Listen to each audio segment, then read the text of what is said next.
Hope this is right. In the middle? Middle? We're good? Let's do it. What's up, everybody? It's Alex Sigrist, and I'm back for another Alex Uncut every Wednesday, 9 p.m. Korea time and 8 a.m. Baltimore time. You can check out a new Alex Uncut. What I do is every week I take a question from the previous week's Uncut comment section, and I answer it full length. Actually, I take 3 of them, and then I choose one of them to give you a longer answer, and then 2 of them I answer at the very end. I have no idea what I'm going to answer today because I'm a little pressed for time, and I don't know when that freaking laundry machine upstairs is going to go back on again, so I figured I'd hurry up and go ahead and get to it. Don't forget to always leave a question that you would like me to answer next week down below. Would love to get as many as we can, get some good answers, and also do answer those questions of other people too. And say, hey, I want to hear Alex talk more about this one. And like say, hey, this comment is the best one.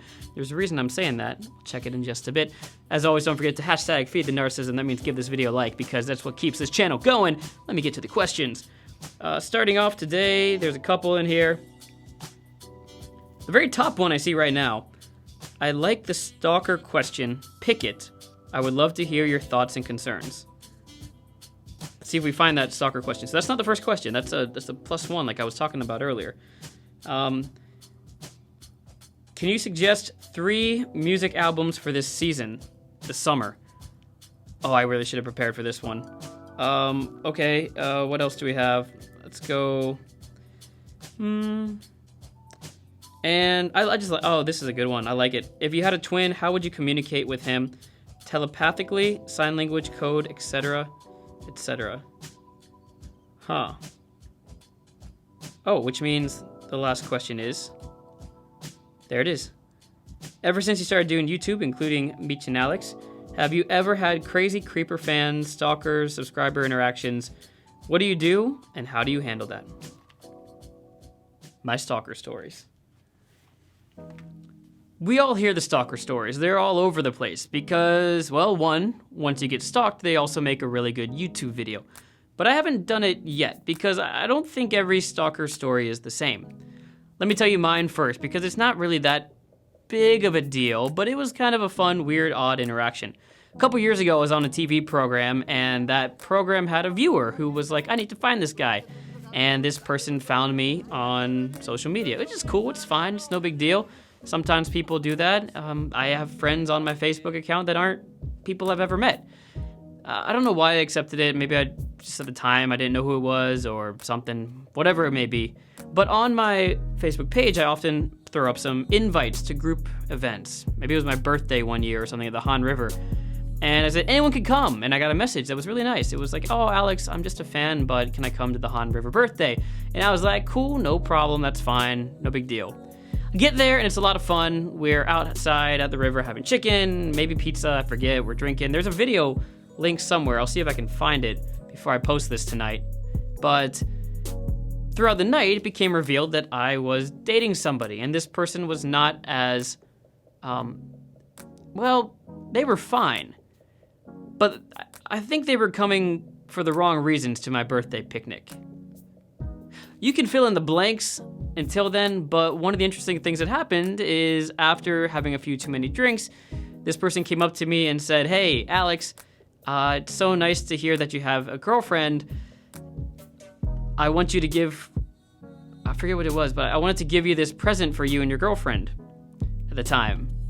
And I was like, okay. And then in my hand, she put a condom.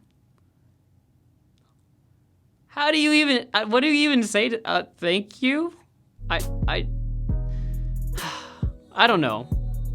I have no harsh feelings for this person. It was fine. It's funny, and I hope that if you're watching it today, you don't think I was offended by that. It's a funny story. It happens.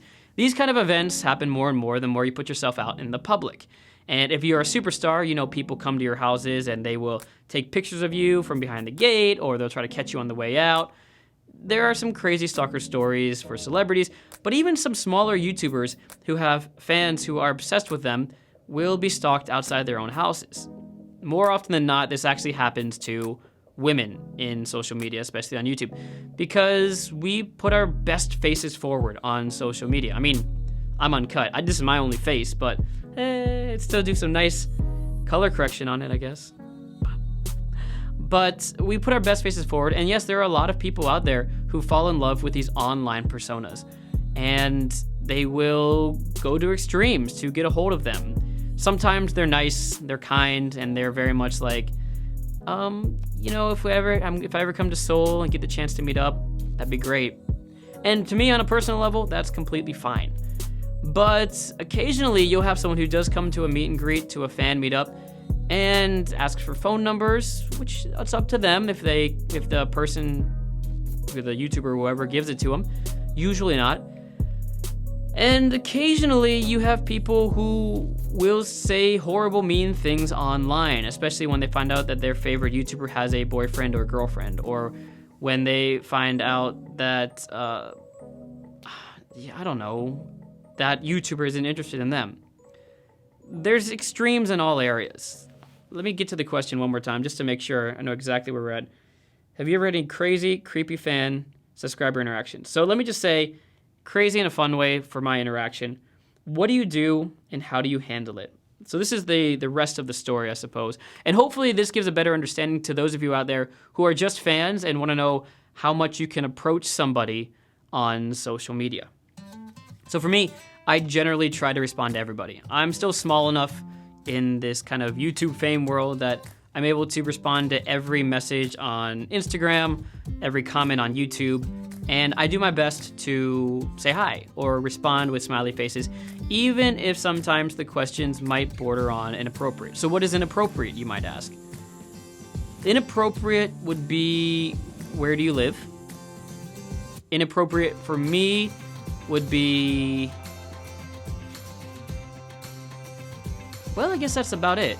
Just don't send any dirty pictures and I'm fine. Which, by the way, again, it's a problem that more women creators have than male creators do. So I'm kind of speaking from my own experience here and not from their point of view. But I'll also tell you what some of my friends have said who are also creators. Digging into personal lives can be a little too much. Asking them how they've been is fine, but trying to get into deep conversations about their personal wellness for some people is too much. And the truth is, you have to really just ask the question you want to ask, gauge the response of the creator or the celebrity, and then act appropriately. If you go to a YouTuber and say, hey, are you dating anyone? And they say, oh, sorry, I don't talk about my personal life. That's a very open code for, stop asking about my personal life. If you send messages and maybe the messages get a little more delayed than normal, it could mean that the person you're talking to doesn't really want to engage in this type of conversation. I mean, that's just it. So if you want to know whether or not you're being creepy, you've got to kind of understand the same way you would understand if you're trying to date somebody and they slowly stop responding to you or they don't read your messages. That's really how it is. For me, I get pretty personal with my fans without going into too much details of my relationship life, but everything else is pretty much an open book. In fact, for now, I will respond to any Instagram DMs that you send to me, as long as they're relatively appropriate. Try it. If you're watching this video in 2019, give it a shot. Say, hi, Alex, how you doing? It's at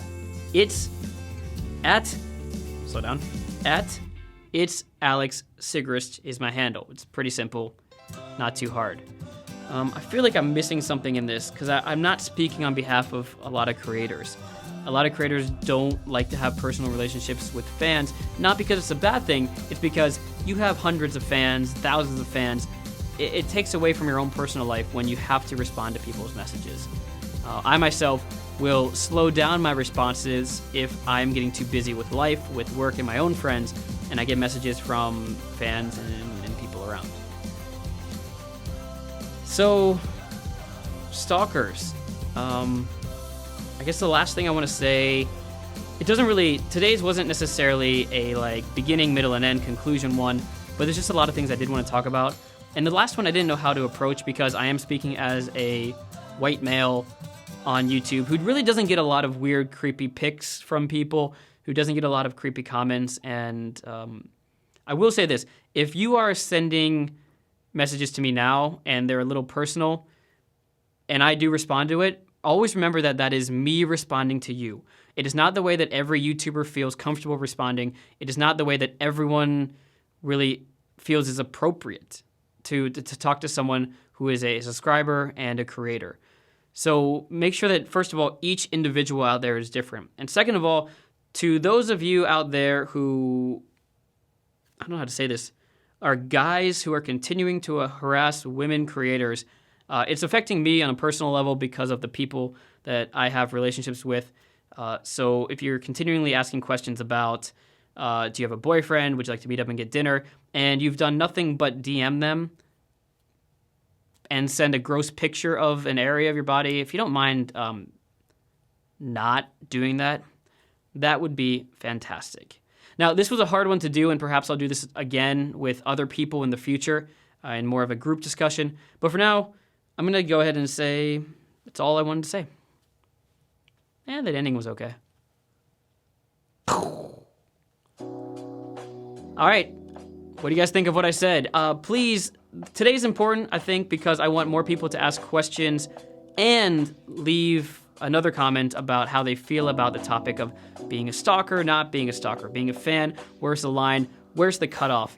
And if you guys don't think I answered this question enough, go ahead and ask me again to do this as part of the Alex Uncut series or on a Sunday series. I'd love to talk more about it. It's just a hard one to come up with all my examples off the top of my head for this one. Comments down below, continue the discussion. I will be answering questions down below and also responding to your comments about stalker fandom, or crazy experiences and crazy stories. Yeah, so you guys know what to do. Leave a question for next week, leave a comment, hit the like button, and make sure that you destroy the lights out of that thing. Make sure that the only thing left in that little area is a nice little blue thumb. And subscribe, all that.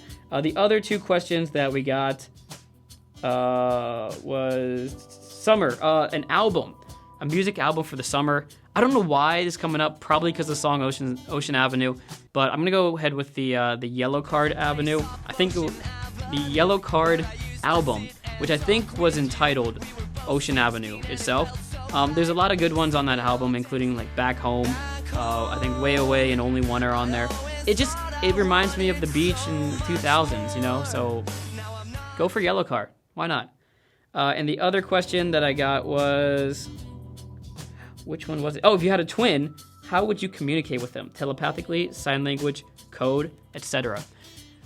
Besides having the coolest handshake, fist bump ever in the history of the world, we would go through a series of looks, I'm almost sure of it, where like you kind of can read each other in a situation that you're uncomfortable in, or you want to get out of here and you just kind of like the subtlest of eye movements, the subtlest of twitches, where you and your twin know each other. That's exactly how I would do it. Thank you guys for sticking around this long on today's Alex Uncut. I did it on Wednesday. It's up on Wednesday. I hope. I mean, I haven't edited yet, but if you're watching it on a Wednesday, it's already up. This was Alex Uncut, as real as it gets. Don't forget, be good, do good, and feel good. And then, repeat. See you next time. Should I say goodbye, Haseo, here? Maybe that's just for the other ones. I don't. Goodbye, Haseo. Hit the links. Hit the links.